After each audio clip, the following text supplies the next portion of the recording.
वंदे महापुरुष ते चरणारविंदा।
In today's world, time is the most precious gift that we can give to somebody, and I thank to all of you from bottom of my heart that you all give us the time. Now I invited our respected principal sir Surajji Sharma for introducing chief guest. Sir.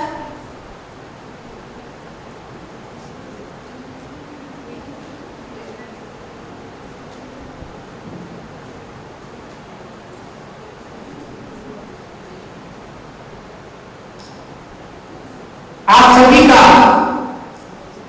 विद्यावान विद्यालय की ओर से इस प्रतिभा सम्मान की पावन मेला पे हृदय के असीम गहराई से मैं बहुत बहुत अभिनंदन करता हूं, बहुत बहुत स्वागत करता हूं। विद्यावान की इस बालिका शिक्षा को एक विशेष दृष्टिकोण से संचालित करने का प्रयास कर रही है। विद्यावान एक समाज में ऐसी सुयोग्य सुमाताओं का निर्माण करना चाहती है जो इस देश के विकास में योगदान प्रदान करे। इसी को मद्देनजर रखते हुए प्रतिवर्ष जिन बालिकाओं ने जो क्राइटेरिया रखा है 75% से अधिक अंक जिन्होंने प्राप्त किए हैं उनको सम्मान करने की प्रतिवर्ष की परंपरा है और सम्मान प्रदान करने के लिए ये बड़े गर्व का विषय है कि कि सम्मानित जो मंच है वो मंच जिनकी को विशेष आवश्यकता थी, जिन बालिकाओं ने सर्वाधिक प्रतिशतांक प्राप्त किए हैं, उनकी जो हार्दिक अभिलाषा थी प्रशासनिक सेवाओं में जाने की, और प्रशासनिक सेवा के दृष्टिकोण से जिनका एक मोटिवेशन हमारे को मिलने वाला है, श्रीमान महिपाल सिंह जी, आप एक कुशल प्रशासक के रूप में हमारे मालपुरा उपखंड के उपखंड अधिकारी हैं। मैं इस पावन मेला पे विद्यालय परिवार की ओर से बहुत बहुत अभिनंदन करता हूँ, बहुत बहुत करता हूँ। और मैं आवाज देना चाहूंगा श्रीमान संजय जी शर्मा पधारे और माल्यार्पण कर विद्यालय परिवार की ओर से आप इनका स्वागत करें। भाई साहब संजय जी, बहुत बहुत अभिनंदन, बहुत बहुत स्वागत। मैं कहना चाहूंगा कि जिंदगी जीना आसान नहीं होता, बिना संघर्ष के महान नहीं होता। जब तक न पड़े हथौड़े की चोट, पत्थर भी भगवान नहीं होता। काफी अथक प्रयासों के बाद में आपने जो मंजिल पाई है, मैं विद्या भारती परिवार की ओर से बहुत बहुत अभिनंदन करता हूँ, बहुत बहुत स्वागत करता हूँ। निवेदन करना चाहूंगा श्रीमान कल्याण साहब जी, विद्यालय परिवार की ओर से आप स्मृति चिन्ह प्रदान करें माननीय उपखंड अधिकारी महोदय को। बहुत बहुत अभिनंदन, बहुत बहुत स्वागत।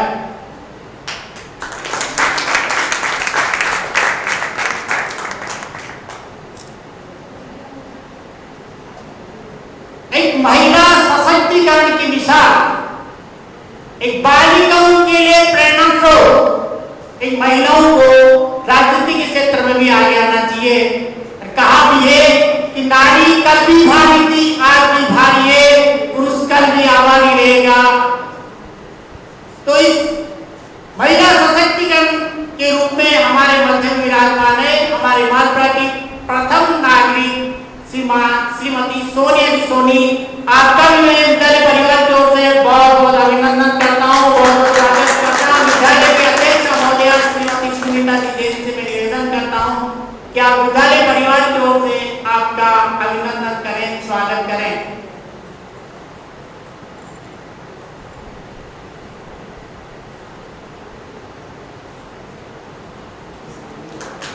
बहुत बहुत अभिनंदन, बहुत बहुत स्वागत।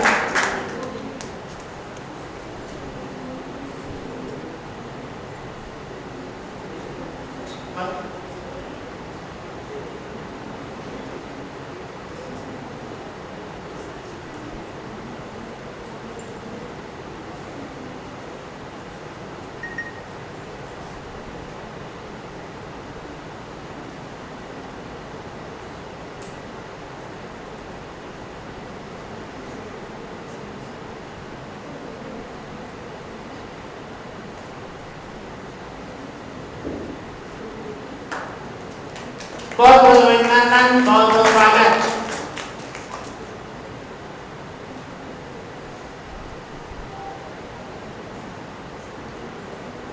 भगवान कृष्ण ने गीता में कहा है कि यद्यत आदति श्रेष्ठ तत् एव इतो जन स यत् प्रमाणं कुरुते लोक तत् अनुभवते।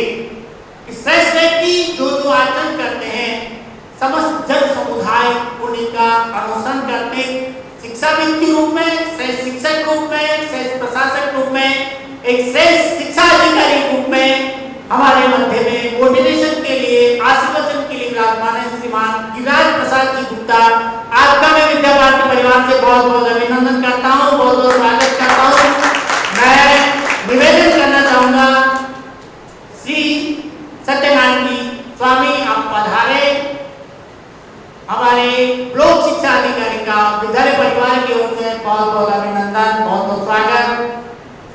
विद्यालय के वरिष्ठ आचार्य श्री गोवर्धन जी शर्मा पधारे, आप स्मृति चिन्ह प्रदान करें। बहुत बहुत अभिनंदन, बहुत बहुत स्वागत।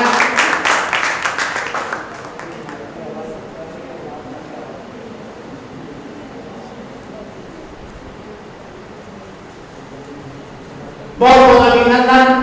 मैं स्वागत सत्कार की वेला को एक विराम देकर के मैं इस वर्ष के परीक्षा परिणाम के संदर्भ में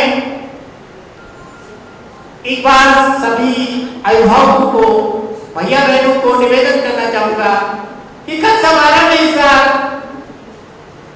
43 संख्या थी, 43 में से 36 बहनें फर्स्ट डिवीजन आई है और 7 बहनें सेकंड डिवीजन पास हुई है। सेकंड डिवीजन में भी गुड सेकंड डिवीजन। प्रतिवर्ष यही परिणाम आपका रहता है। इस बार एक गर्व का विषय है कि जो प्रतिशतांक 95% तक पहुंच पाए थे, लेकिन इस बार 96.20% तक आप लोगों ने इस प्रतिशतांक को बढ़ाया है।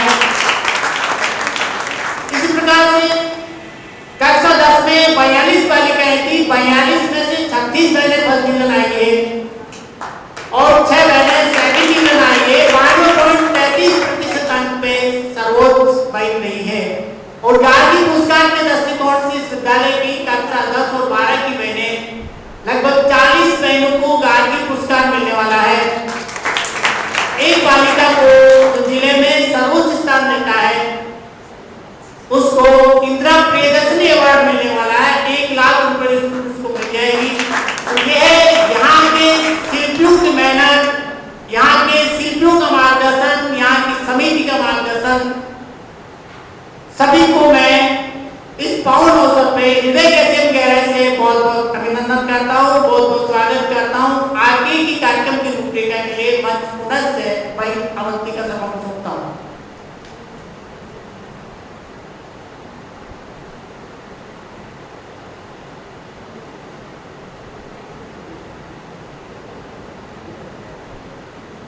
Now I invited our respected chief guest CBO sir for appreciate the girl and increase their motivation. Please sir.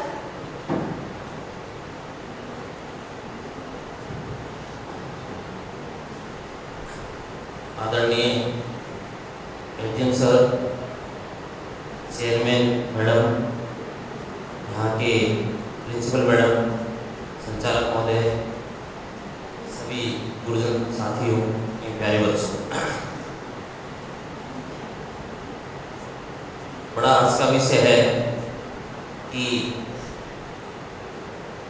इस वर्ष का आपके आदर्श विद्या मंदिर का परीक्षा परिणाम हर वर्ष की भांति, बल्कि गत वर्षों की अपेक्षा ज़्यादा श्रेष्ठ रहा है।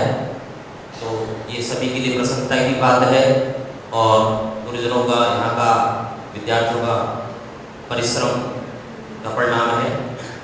तो मैं सभी बच्चों को जो उत्तीर्ण हुए हैं, चाहे कितने ही नंबरों से हुए, बहुत अच्छे नंबर आए हुए, मैं देख रहा था आपके काफ़ी बच्चों के 90+ में नंबर है और 10th में भी और 12th में भी। तो मैं सबको बहुत बहुत बधाई देना चाहता हूँ। तो निश्चित रूप से ये बच्चे हमारे आगे चलकर अच्छी प्रगति करेंगे, उन्नति करेंगे और अपने अपने जो भी कार्यक्षेत्र चुनेंगे या विषयों का चयन करेंगे, जो भी इनकी रुचि के हैं, उसमें ये इसी प्रकार से उन्नतिशील होंगे, ऐसी मेरी शुभकामनाएं हैं इनको। और आदर्श विद्या मंदिर में न केवल, मैं पहले भी एक कार्यक्रम में आपके यहाँ शरीक हुआ था, न केवल शिक्षा दी जाती है बल्कि संस्कार युक्त शिक्षा दी जाती है, सबसे बड़ी बात ये है। और शिक्षा के साथ साथ संस्कारों का होना बहुत ही जरूरी है और यहाँ से निकले हुए बच्चे निश्चित रूप से जो है अच्छे संस्कार लेकर जाएंगे तो देश के अच्छे सुयोग्य नागरिक बनेंगे।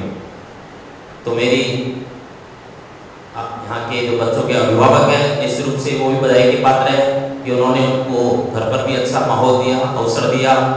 और यहाँ के जो गुरुजन वृंद है, जो आचार्य हैं, वो भी बधाई के पात्र हैं, जिन्होंने बच्चों के साथ लगकर कड़ी मेहनत कर इन बच्चों को इस लेवल पर पहुँचाया।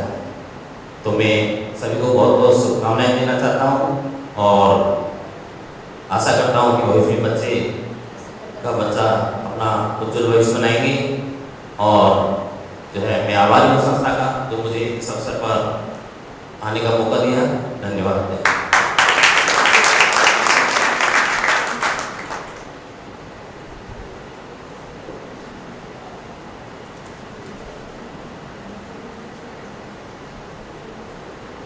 अब मैं लिए चलता हूँ आपको की हो, जिसकी हमें हमेशा एक तलाश रहती है। शिल्पियों के माध्यम से वो मोती मिलते हैं, वर्ष भर आपके साथ मेहनत में लगे हुए रहते हैं। उस बालिका ने न केवल अपने विद्यालय स्तर पे, न केवल तहसील स्तर पे, न केवल जिला स्तर पे, संपूर्ण राजस्थान में अपनी एक अच्छी स्थिति बनाई है। बहन अवंतिका शर्मा, आपका इस काम में मैं बहुत बहुत स्वागत करता हूँ और आमंत्रित करना चाहूंगा। सम्मानित मंच से मैं निवेदन करना चाहूंगा कि ऐसी होनहार बालिका को स्मृति चिन्ह प्रदान कर बहुत बहुत अभिनंदन, बहुत बहुत स्वागत। साथ में आमंत्रित करना चाहूंगा बहन अवंतिका शर्मा के माता पिता को भी आप पधारे। भाई साहब संजय जी, बहुत बहुत अभिनंदन, बहुत बहुत स्वागत। मुझे वो दिन याद है, इंग्लिश के लिए आपके दादाजी हम पधारे थे। एक कविता के माध्यम से टेस्ट की प्रेजेंटेशन दे गए थे और हम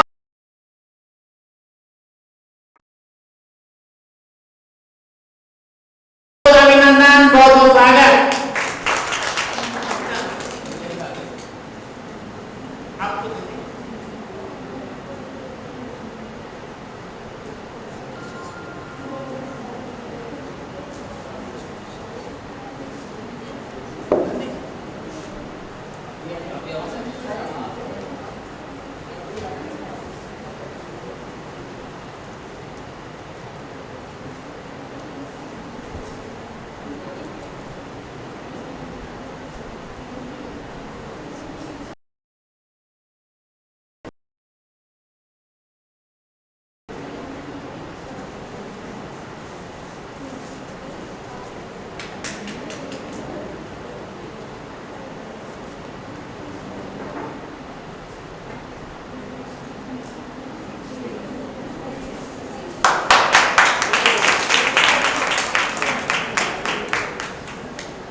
मुझे ऐसे माता पिता पे बहुत बड़ा गर्व है जिन्होंने कक्षा 10 तक इंग्लिश मीडियम विद्यालय के बाद में सिंधी विद्यालय माध्यम का आपने चयन किया। विद्यार्थी परिवार आपका बहुत बहुत आभार रहेगा।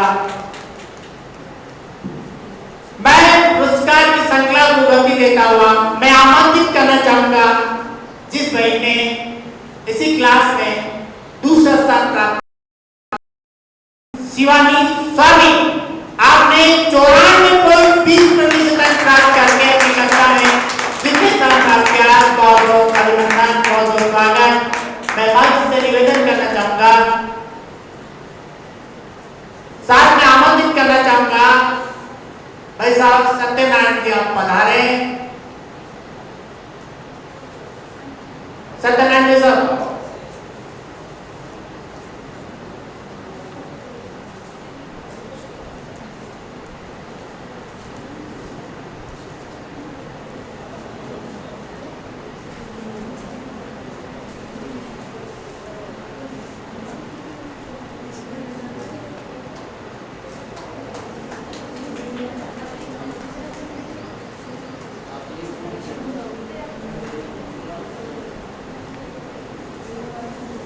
Now I invite Kriti Jambir who received 94% in class 12 and received third class position.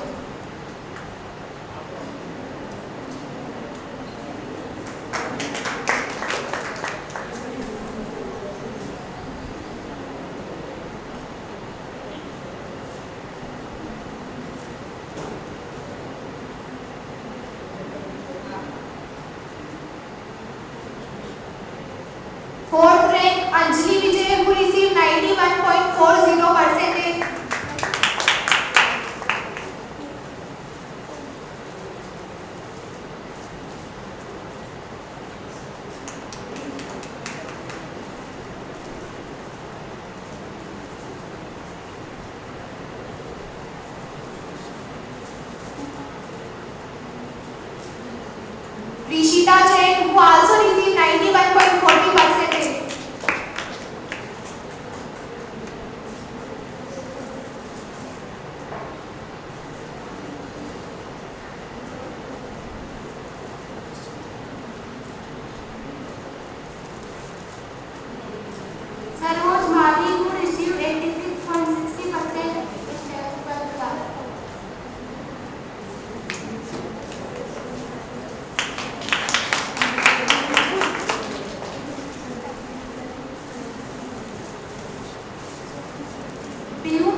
ये माता पिता आ जाओ साहब।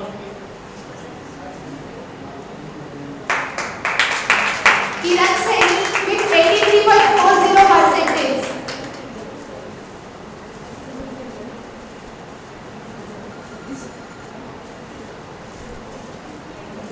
Mahima Gautam with 82.80%.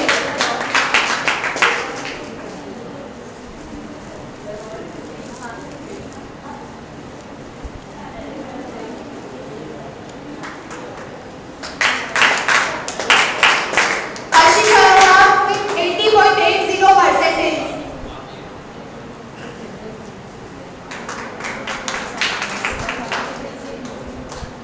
Payal Parmar with 80%. Rani Sharma 79%.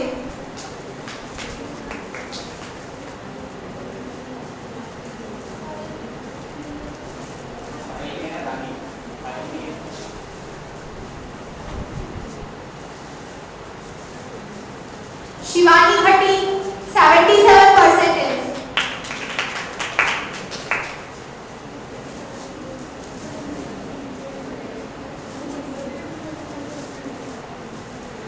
Vandana Sharma 76.80%. Manisha Gujjar 76.60%.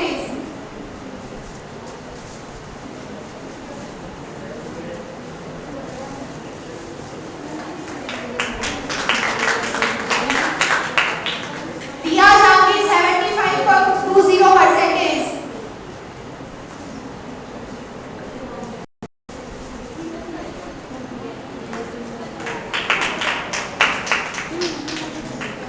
Priya Sharma 75%.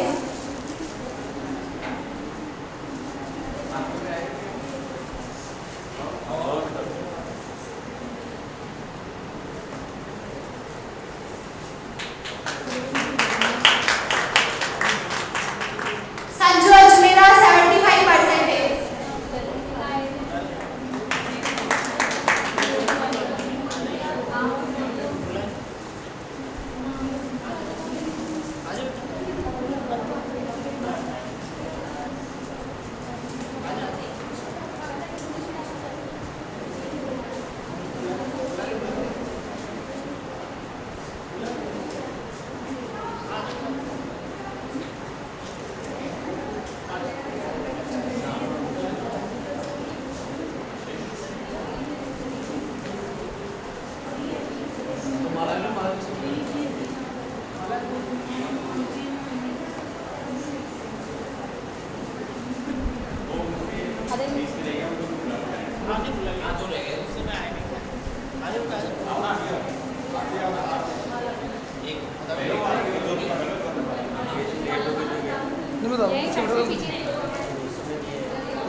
अब मैं ये कहता हूँ आपको कक्षा 10 के परिणाम की ओर। कक्षा 10 में शायद सभी बहनों के स्मृति चिन्ह तैयार नहीं हो पाए।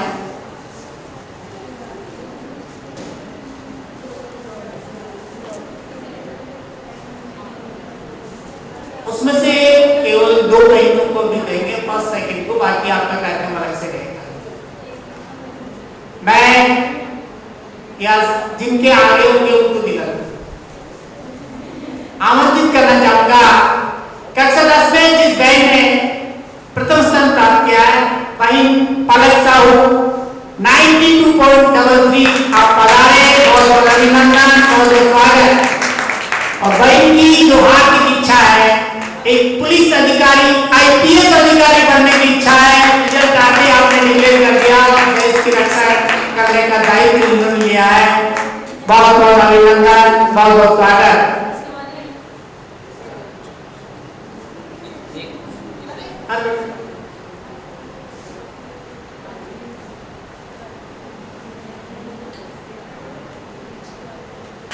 बहुत बहुत अभिनंदन।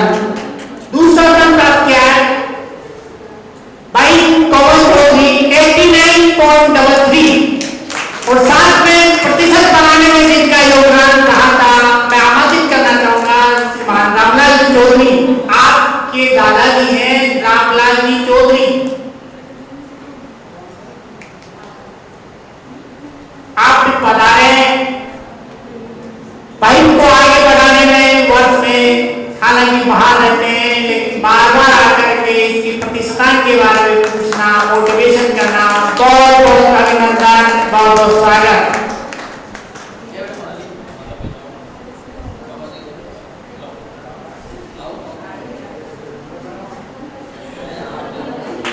बहुत बहुत अभिनंदन, बहुत बहुत स्वागत।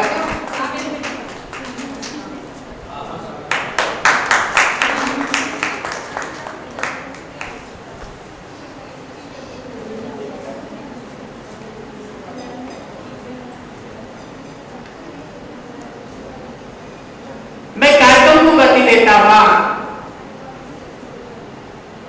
हमारे कुछ अभिभावक जिन्होंने हमें भी एक नई दिशा दी है। आप भी अपने विद्यालय में एक अच्छे शिक्षक हैं, एक अच्छे प्रशासक हैं। मैं आमंत्रित करना चाहूंगा श्री संजय जी शर्मा से, आप पधारें और विद्यार्थी के संदर्भ में आपके जो विचार हैं आप अपनी पीयूष वाणी से हमें अभिषेचन करें। भाई साहब संजय जी।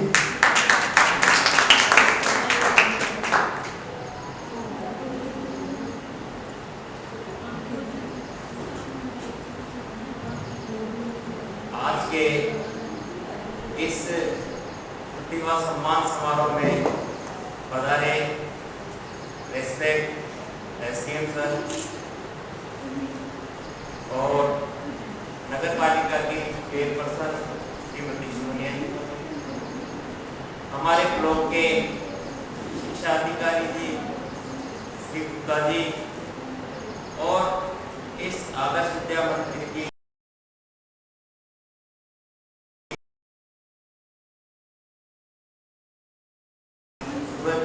एवं यहाँ के समस्त आचार्यगण, बाहर से पधारे हुए अभिभावकगण एवं उत्कृष्ट परीक्षा परिणाम देने वाली बहने, सबको इस पावन वेला पर यहाँ पे देख के मेरा मन अत्यधिक हर्षित हो रहा है।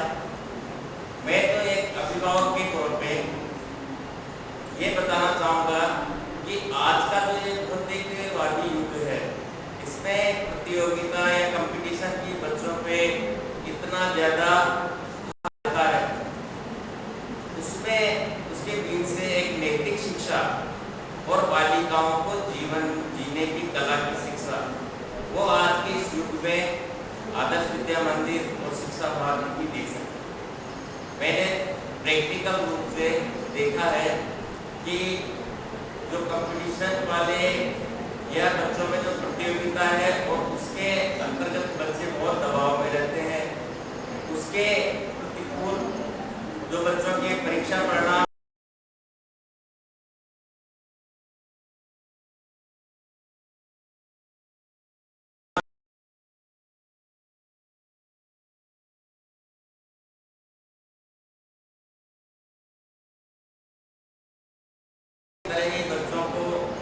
ऐसा प्लेटफॉर्म उपलब्ध करवाते हैं कि वो अपनी प्रतिभाओं को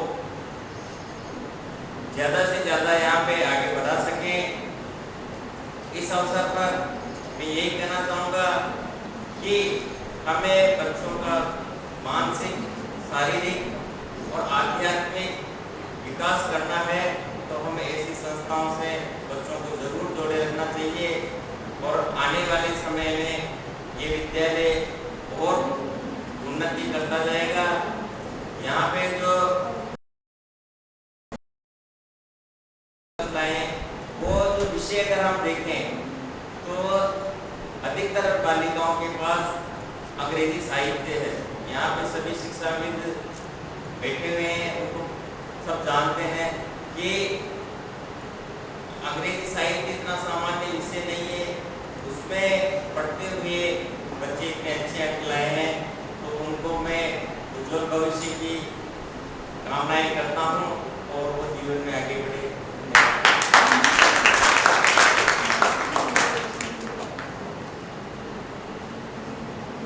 बहुत बहुत धन्यवाद भाई साहब। अब मैं लिए चलता हूँ जिन समूह का हमें इंतजार है, जिनके मोटिवेशन का हमें काफी प्रतीक्षा है, मैं आमंत्रित करना चाहूंगा उपखंड अधिकारी महोदय श्रीमान महिपाल सिंह जी से आप पढ़ाए और इन हमारे भैया बहनों को अपने पीयूष वाणी से अभिषेचन करें।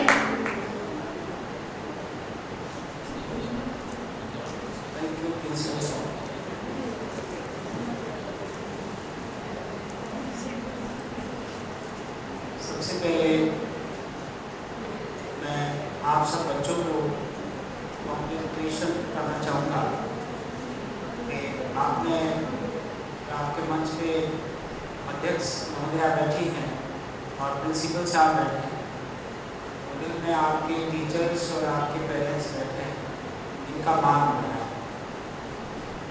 बच्चे को अध्यक्ष महोदया बता रही थी कि 700 के लगभग बच्चे हैं और आप लोगों ने उन्हें अलग हटके और मेहनत करके और ये अचीवमेंट हासिल किया है, इसलिए आप विशेष बधाई के पात्र हैं।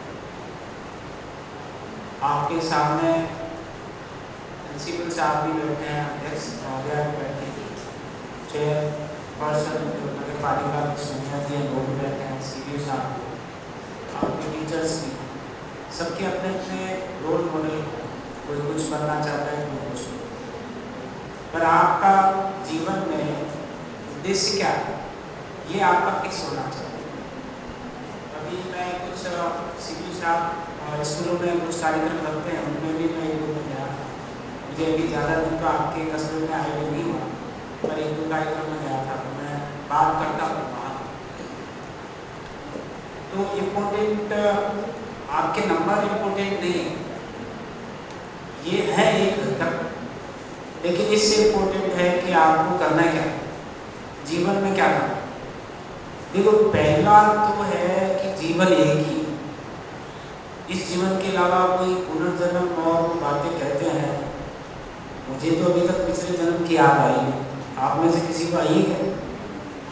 नहीं आई। इसका मतलब अभी तक के अपने अनुभव से तो एक ही जन्म, जिस दिन अनुभव होगा पिछले का या अगले का तब देखेंगे, पर अभी तो एक ही जीवन है। तो इस जीवन में सबसे पहले तो मस्त रहो।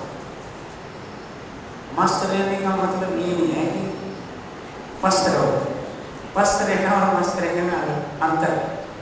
मस्त रहो का मतलब है टेंशन नहीं है, बाहर लोड नहीं है। आजकल कोटा में देख रहे हो, अखबार में पढ़ते हुए आप कहीं मर जाते हैं, लटक जाते हैं, बच्चे भी बड़े बड़े भी टेंशन नहीं झेल पाते, अपने माइंड को टफ नहीं बनाते। मस्त रहने वालों को ज़्यादा फर्क नहीं पड़ता, बस उनके दिमाग में एक उनका जो गोल है, उद्देश्य है, उस पर उनका ध्यान रहना चाहिए। आप जीवन का आनंद लो, पढ़ोगे, पर ये कहीं नहीं लिखा कि 24 घंटे पढ़ने से या 24 में 18 घंटे पढ़ने से ही आप कुछ बनोगे, ये भी नहीं है। आप जितना पढ़ो उतना क्वालिटी से पढ़ो, चाहे आप 5 घंटे पढ़ो, पर उस 5 घंटे में आपका दिमाग इधर से उधर नहीं जाएगा। आप उस चैप्टर को जब पढ़ रहे हो तो उसका निचोड़ निकाल के छोड़ो। उस चैप्टर का चाहे भले आप फिक्स कर लो 3 घंटे पढ़ना है, 3 घंटे बाद टीवी सीरियल देवर जेठानी भाभी क्या देखना है या वो रील देखनी है, जो देखना है उसकी बात करो। और वो 3 घंटे वो न सीरियल ध्यान में आना चाहिए, न वो रील ध्यान में आना चाहिए, न कहीं बच्चा वारना है वो ध्यान में आना चाहिए। वो 3 घंटे का ऐसा सदुपयोग करो कि आपको दोबारा उस चैप्टर को पढ़ने की जरूरत नहीं पड़े और आप पढ़ा सको उसको दूसरे को, या पूछने की स्थिति में आ जाओ अपने टीचर से कि मैंने पूरा चैप्टर पढ़ लिया लेकिन इसमें ये चीज़ नहीं है, या इसमें ये चीज़ मिसिंग है, या मेरे दिमाग में ये और सवाल उठ रहे हैं उस चैप्टर के बारे में जो उस बुक में नहीं। आपके पास मोबाइल है, पेरेंट्स भी दे रखे हैं, 11वीं 12वीं नहीं देते, 10वीं के बाद आजकल तो 8वीं 9वीं से देना शुरू कर दो। उसका आप यूज करो, उस चैप्टर को कंप्लीटली पढ़ना है, वो रील में नहीं। रील बनाओ जब आपका मूड हो तो रील भी बनाओ, देखोगे। पर उसमें क्या है, उस रील में मैंने 2-3 घंटे चलाए, उसके नीचे का कभी आता ही नहीं है। आता है क्या? कभी दी एंड वाला आता है क्या उसमें कि इसके बाद रील अटक गई, वो तो चलती जाती है, तो वो तो उसका कोई अंत नहीं। आप अपने आप पर नियंत्रण रखते हुए, नियंत्रण का मतलब है अपना चीज़ें फिक्स रखो कि दिन में मुझे 4 घंटे पढ़ना है, 1 घंटे खेलना है, 1 घंटे टीवी देखना है, 1 घंटे मोबाइल देखना है, और मोबाइल देखना है उसमें क्या देखना है क्या नहीं देखना है, ये आप खुद तय करो। ये पेरेंट्स जब तक आपके तय करेंगे, टीचर आपके तय करेंगे, आप कुछ हासिल नहीं कर पाओगे जब तक आपके अंदर से नहीं। और आप लोगों ने तो नंबर लाए तो मुझे लगता नहीं आपको ज़्यादा समझाने की जरूरत है, क्योंकि आपने तो पढ़ा है, पढ़ के नंबर लाए। तो इस चीज़ को आगे मेंटेन करो। अब आप कॉलेज में जाओगे, 12वीं वाले 10th वाले 11th में 12th में आएंगे, तो अपने अपने जिसको डॉक्टर बनना है, जिसको इंजीनियर बनना है, जिसको IAS IPS बनना है, वो अपने अपने अकॉर्डिंग सब्जेक्ट लेंगे। सब्जेक्ट कोई सा भी, आपको IAS RAS कोई सब्जेक्ट की बात नहीं है, कोई सा भी सब्जेक्ट लेके आप पढ़ सकते हो। पर ये फिक्स करना चाहिए अभी से, 11वीं से, और इनफैक्ट आजकल तो 9वीं से ही करने लगे। 9वीं से ही आप फिक्स कर लो मुझे बनना है, और उसके लिए मुझे किस रास्ते से जाना है। पहले तो आपका उद्देश्य क्या है, नंबर 1। नंबर 2, उसके लिए कौन कौन से रास्ते, जैसे मान लो इनको IPS करना, IPS के लिए IAS की एग्जाम लगती है, IAS की एग्जाम के लिए आप आर्ट्स भी ले सकते हो, साइंस भी ले सकते हो, कॉमर्स भी ले सकते हो, और होम साइंस भी ले सकते हो, कोई सा भी सब्जेक्ट ले सकते हो। तो कितने रास्ते हो गए, रास्ते अलग अलग हैं। अब आपके इंटरेस्ट की बात, पहला तो आपने गोल फिक्स कर लिया, फिर उसके जाने के रास्ते फिक्स कर लिए। अब आप देखते हो कि कौन सा रास्ता ठीक है, मेरे पसंद का रास्ता कौन सा है। अब आपने ये तो सोच लिया कि मुझे IPS बनना है, और पसंद आपको मैथ्स है, और आपने बायो ले ली, तो फिर वो रास्ता लंबा हो जाएगा, आगे जाके पढ़ नहीं पाओगे। अभी आप लोगों को तो सब कुछ मिल रहा है। जब आज से कई साल पहले मैंने 10th करी थी, 96 में, आगे तो पैदा ही नहीं होंगे आप लोग। तो तब ये मोबाइल भी नहीं थे, तब हमें कोई बताने वाला भी नहीं था कि भाई मैथ्स लेने से क्या होगा, बायो से क्या होगा। तो अब तो मैं देख रहा हूँ आपके 96 नंबर परसेंट आ रहे हैं, 94 आ रहा है। मुझे बैठे बैठे सोच रहा था ले कैसे आए इतने सारे। तो पर उस समय बाई चांस मेरे भी अच्छे नंबर आए, ऐसे मैं पढ़ता कम था, तो क्लास में जो पढ़ता था उसका मुझे क्या है, जैसे मैं मेरी आदत थी घर जाके सोने की, मैं घर जाके दिन में सो जाता, और सोते सोते क्या था, सपने आते थे। सपने आते मैंने होमवर्क दिया, ये कर लिया, ये कर लिया, जैसे ही आँख खुली वो 0 पे, होमवर्क तो वही का वही पड़ा। तो ऐसे सपने आने चाहिए आपको। इसका मतलब है आपने क्लास में उसको ध्यान से पढ़ा, और आपके दिमाग में 2 मन होते हैं। कौन सा, एक जिसको आंखें देख रही है, वो सोच रही है, जैसे मैं इनको देख रहा हूँ, कभी मेरी तरफ देख रही है तो कुछ तो विचार आ रहे हैं, जो मैं बोल रहा हूँ उसको सुन के कुछ विचार आ रहे हैं। ये तो है कॉन्शियस माइंड। दूसरा सब कॉन्शियस माइंड, उसमें क्या होता है, जो मैं आज देख रहा हूँ, सोच रहा हूँ या विचार करूँगा इसके बाद, वो मेरे फिर सपने में आए। जैसे अभी आपकी एग्जाम थी, तो आपको 4 बजे आपने कर लिया 4 बजे उठना। अब आपके पेरेंट्स ने भी घंटी अलार्म लगा रखा होगा, आपने भी लगा रखा होगा, पर आपका 4 बजे से 1-2 मिनट पहले अपने आप ही आँख खुल जाती है। वो आपका सबकॉन्शियस माइंड है, जो आप सोते हो, आपका कॉन्शियस माइंड सोता है, वो नहीं सोता, वो ही सपने दिखाता है। तो आपको कैसे सपने आते हैं? भूत के भी आते हैं, नीचे चिमटा लगा लो, भूत के सपने बन गए हैं, वो उससे नहीं होते, वो आपकी सोच पे डिपेंड करता है। आपके दिमाग में डर है तो सपने वैसे ही आए। मुझे बचपन में ये जो आते थे सपने, हम होमवर्क बनाते, इसके अलावा मुझे हनुमान जी भी दिखते थे। अब वो क्यों दिखते थे? क्योंकि हमारे गांव में एक मंदिर था कुएं पे, उसकी पूजा पाठ मेरे को दे रखा था, तो मैं जब वो करता था तो मैं बड़े मस्त रह के करता। तो जब आप पूरे तन मन से करोगे तो आपको वही दिखेंगे। तो मुझे सपने में दिखते तो घर वालों को लगा तो बाबा जी खिलाएंगे, तो वो बंद करा दिया। अब वो किताबें दिखने लग गई फिर, तो जो काम आप पूरे तन मन से करोगे तो वही चीज दिखेगी आप। तो एक तो ये चीज करो आप कि जो भी करो तन मन से करो। अब मेरे 86% आए सर। फिर घर वालों ने क्या किया, जैसे आपके प्राइवेट स्कूल में मैं पढ़ा हूँ 10th 8 तक पढ़ा हूँ, और 9th-10th में मैं गवर्नमेंट स्कूल में। तो 8 तक जिस स्कूल में पढ़ते थे, उनके जो प्रिंसिपल साहब थे, उनके लड़के के हमेशा फर्स्ट आता था और सेकेंड में आता था। ये बड़ी जान, पर चलो कोई बात नहीं, थोड़ा सा ऊपर नीचे होता है। मैंने कभी उसको देखा भी नहीं, मैं कभी उसने महसूस किया, हम दोनों अच्छे मित्र हैं, आज भी है, तब भी थे।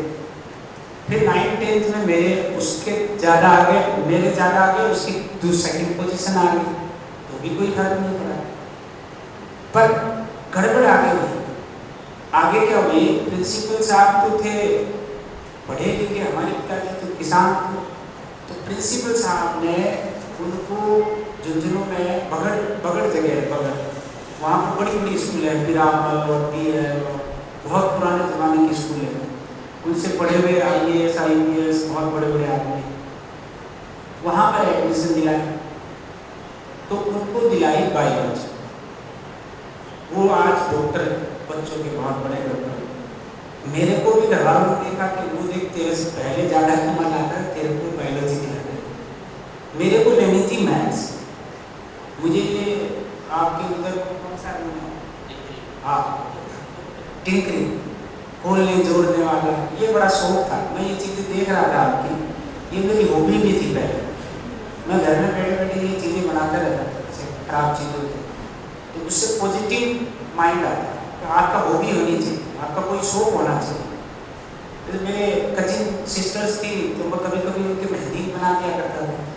तो मुझे आर्ट का बड़ा शौक था, मेहंदी बनाने का देख के, और चित्रकारी का, और ये चीज़ें बनाने का, और टूटी फूटी चीज़ों से कुछ कुछ बनाने का, ऐसे शौक था। अभी तो टाइम नहीं मिलता, फिर कभी कभी अभी भी खोल के बैठ जाते हैं कुछ चीज़ें। तो आपके जीवन का आनंद लेने का वो तरीका होता है, और उस आनंद के साथ आपकी पर्सनालिटी डेवलपमेंट जो है वो भी। अभी मैं देख रहा था आपके जो एंकरिंग कर रही है वो यहाँ, जो आपके टॉपर भी थे, इंग्लिश में बात कर रहे थे, मेरे तो आधी समझ में आई, पर ये अच्छा है, आप लोग प्रैक्टिस किया करो, क्लास में आगे खुद बोला करो, और खुद इनमें पार्टिसिपेट किया करो। ये क्या आगे जाके काम आती है। अभी आपके जैसे मेरा खुद का लड़का है, वो अभी 4th क्लास में है, तो वो थोड़ा खा के थोड़ा सा गप्पू हो रहा है, उसको एक साइकिल ला के दी। अब उसको इतना डर लगता है उस साइकिल पे बैठ कर, वो डर उसको बचपन में साइकिल दी नहीं उसकी मम्मी ने, बदमाश। तो वो क्या कहती है, नहीं नहीं ये बाहर जाएगा, ये गंदा हो गया है, इसके पैर कौन धुलाएगा? अरे बिल्कुल इसको सीख दे।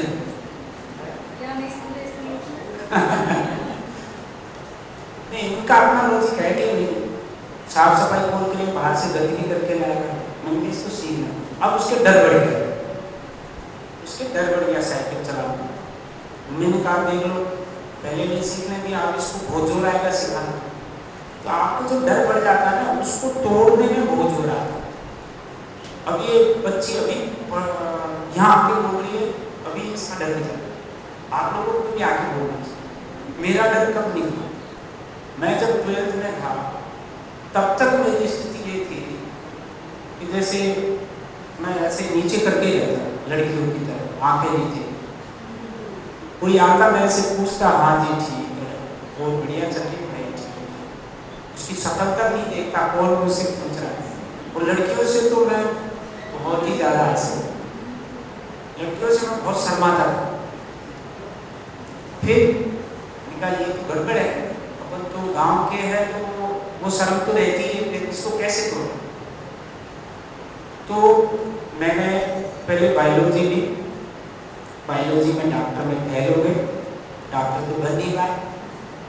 फिर सोचा चलो कॉम्पिटिशन में करेंगे, तो जयपुर में आके आर्ट्स की कॉलेज में एडमिशन लिया। मैंने बायो से आर्ट्स में चेंज किया। फिर मैंने 3 साल का प्रोग्राम बनाया। उस समय थोड़ा थोड़ा अकल आ गई। 2 साल बायोलॉजी में बचीर खा लिए, पास नहीं हुए, 2 साल तो वो खराब हो गए। फिर थोड़ा थोड़ा समझ में आने लग गया कि जो खुद को अच्छा लगे वही करना चाहिए। घर वालों ने तो बायोलॉजी दिला दी, मेरे को मैथ्स लेनी थी। 2 साल वो खराब हुए, प्लस 2 साल तैयारी की खराब हुए, 4 तो हो गए। तब तक समझ में आ जाती है। तो समझ में आने में थोड़ा सा लेट हो गया, लेकिन बाद में मैंने प्रोग्राम बनाया कि फर्स्ट ईयर में तो मुझे मेरी जो झिझक है उसको तोड़ने के लिए मुझे क्या करना, सेकेंड ईयर में क्या करना, थर्ड ईयर में। 3 साल का मैंने प्रोग्राम बनाया। फर्स्ट ईयर में मैंने एक ऑर्गेनाइजेशन बनाया, स्टूडेंट पावर ऑर्गेनाइजेशन। उसका क्या काम था? काम कुछ नहीं था, हम 4-5 पुरुष इकट्ठे होके और उनके सदस्य बनाते, 5-5 रुपए की रसीद लेते और फिर उनकी पिक्चर देखी। ये काम था। पर इससे क्या हुआ? इससे हमें इंटरेक्शन करने को मिला। वो सदस्य बनाए, उनसे हमें बातचीत करने को मिली थी, तो हमारी झिझक दूर हुई। एक हम उनसे जुड़े। अब वो तो पैसे का तो क्या करते, 5-5 रुपये इतनी आते थे, पिक्चर देख क्या करते। पर वो कोई बड़ा गोल नहीं था, बस इतना है कि अपन एक ऑर्गेनाइजेशन बनाएंगे जिससे सारे बच्चों की, सारी क्लास वालों से एक बातचीत हो जाए। तो हम क्लास में आगे जाते, उनको 2 बात में बोलते, और ठीक है।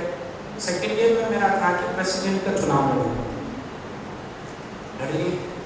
अब उसमें फाइनल ईयर वाला भी था, तो उसने बोला कि भाई बैठ जाओ, मैं फाइनल में हूँ, तुम हो सेकेंड ईयर में, तुम्हारे पास तो अगला साल पड़ा है, लड़ लेना। मैंने कहा मेरा जो उद्देश्य है वो जीतना नहीं, मेरा उद्देश्य है मेरी झिझक बोलना, मेरे को चुनाव लड़ना है। तो मैं अपने आप को थोड़ा सा आगे की स्टेज के लिए सहज करना चाहता, जो मेरे में डर है वो निकालना चाहता। तो ऐसे करके वो चुनाव लड़िए।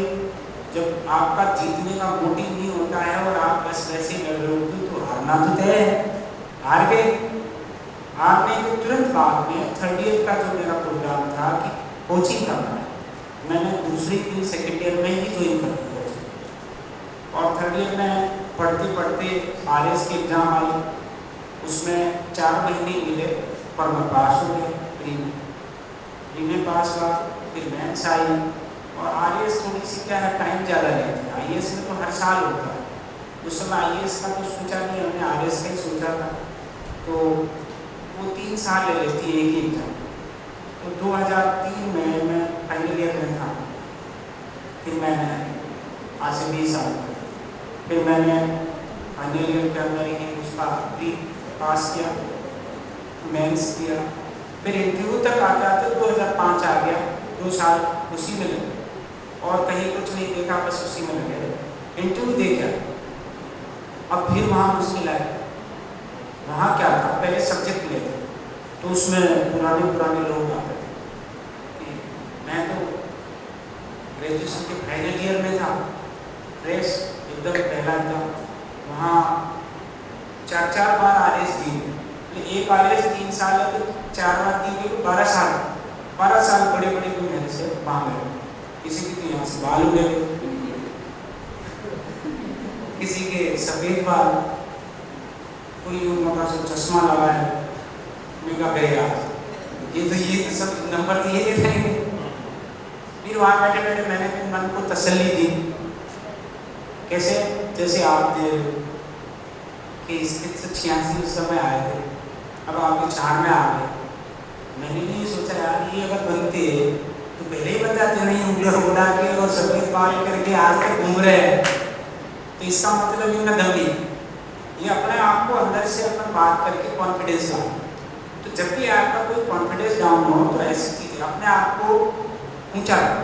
मैं ये नहीं कह रहा कि उसको मूर्ख समझो, उसको मूर्ख कहो मत, समझ लो अंदर ही अंदर से।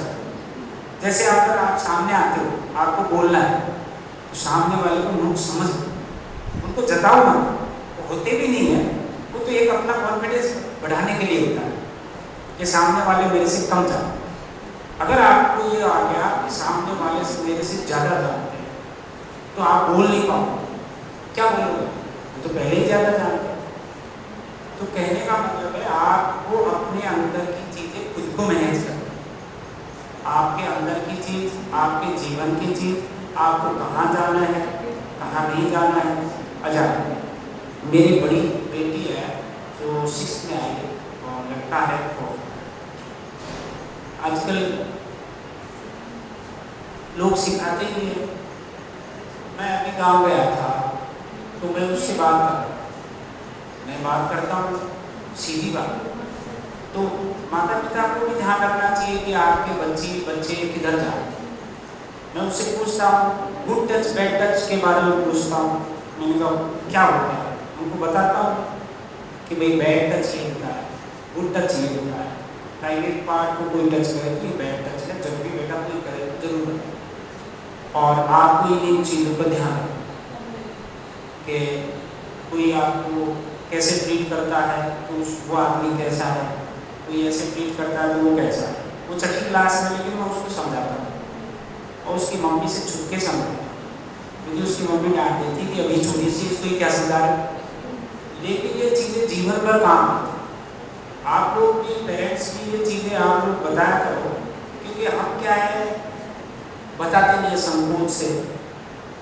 हमारी वो कल्चर ठीक है, वैल्यूज ठीक है, लेकिन आज के ज़माने में ये मोबाइल बड़ी खतरनाक चीज़ है। आप लोग नहीं समझाओगे तो वो इससे डाइवर्ट हो जाए, सारे बच्चे डाइवर्ट हो जाए।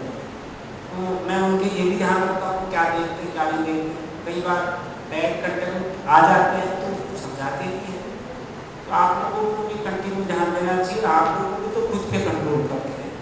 खुद को कंट्रोल का मतलब है खुद को मैनेज करना कि आपको किधर जाना है, क्या करना है, कैसे कैसे लोग होते हैं। इच्छा तो सबकी होती है मज़े करने की, मज़े करने के तरीके अलग अलग हैं। मज़े करने के चाहिए, जीवन एक ही है, पर तरीके क्या, तरीके ऐसा होना चाहिए जो आपके ऊपर नुकसान नहीं करे, आपके चरित्र पे नुकसान नहीं है, आपके स्वास्थ्य को नुकसान नहीं करे और आपके भविष्य को नुकसान। मज़े ऐसे करना और खुल के करने चाहिए। अब वो ज़माना गया कि मैं 12वीं तक लड़कियों से शर्माता था, वो ज़माना गया। अब तो लड़के आपस में दोस्तों की तरह रहना चाहिए, पर लिमिटेशन हर चीज़ की। ये रील की तरह लिमिट तो आती नहीं है उसमें, पर जीवन में हर चीज़ की लिमिटेशन है। तो आप अपनी लिमिटेशन का भी ध्यान रखें। और भी बहुत सारी चीज़ें हैं ये तो करने के लिए हम करती रहे। और आपको बहुत बहुत बधाई, कॉन्ग्रेचुलेशन। और जब भी कोई गाइडेंस की ज़रूरत पड़े या कुछ पूछने की पड़े, मैं भी हमेशा इधर ही अवेलेबल हूँ। अध्यक्षा महोदया ने बताया कि आपके प्रिंसिपल साहब बहुत मेहनत करते हैं, उसी का रिजल्ट है कि आपका इतना बढ़िया स्कूल का रिजल्ट रहा। तो मैं उनको भी धन्यवाद देता हूँ।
माँ सरस्वती को मैं प्रणाम करूँ।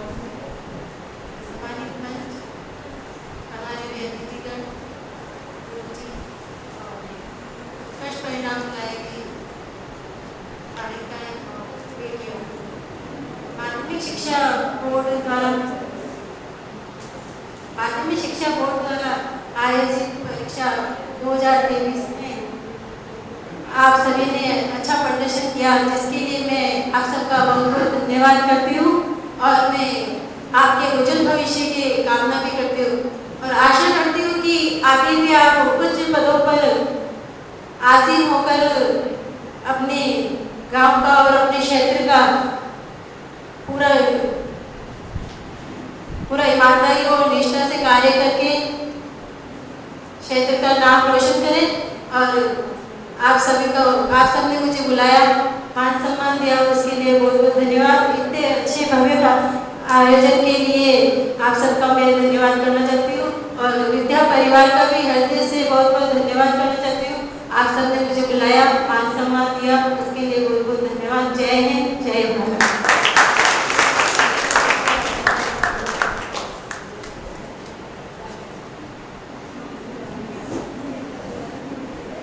आप सभी का विद्यावासी परिवार की ओर से मैं बहुत बहुत आभार व्यक्त करता हूँ कि उपकरण अधिकारी महोदय ने व्यस्ततम कार्यक्रम में से अपना समय निकाल के आए। उनके पास 1 मिनट का समय नहीं है, लेकिन बच्चों के मोटिवेशन के लिए एक कैंप में से आए। कैंप में आपको जाना था, लेकिन जैसे ही बालिकाओं के मोटिवेशन के लिए मैंने कहा कि आप तुरंत तैयार हुए कि कैंप तो चलते रहेंगे, बच्चों से पहले मिलेंगे। ऐसे ही सीबीओ साहब का भी बहुत व्यस्त कार्यक्रम रहता है, आपको जयपुर जाना था, लेकिन आपके लिए आप रुके। और चेयरमैन साहिबा हमेशा इन बच्चों के लिए अपनी बेटियां मान करके जब भी आपको बुलाते हैं आप तैयार रहते हैं। आज के पुरस्कार की व्यवस्था भी इनको अवगत करवाते हैं, आपने जयपुर से मंगवाया है, इसके लिए भी मैं विद्यावासी परिवार की ओर से आपका बहुत बहुत आभार व्यक्त करता हूँ। और मंचस्थ अतिथियों से मैं निवेदन करना चाहूंगा कि इसको अपना विद्यालय मानते हुए समय समय पर इन बेटियों को हमें मार्गदर्शन प्रदान करते रहे। बहुत बहुत साधुवाद, बहुत बहुत धन्यवाद। कल्याण मंत्री के पश्चात आप सभी अल्पार करके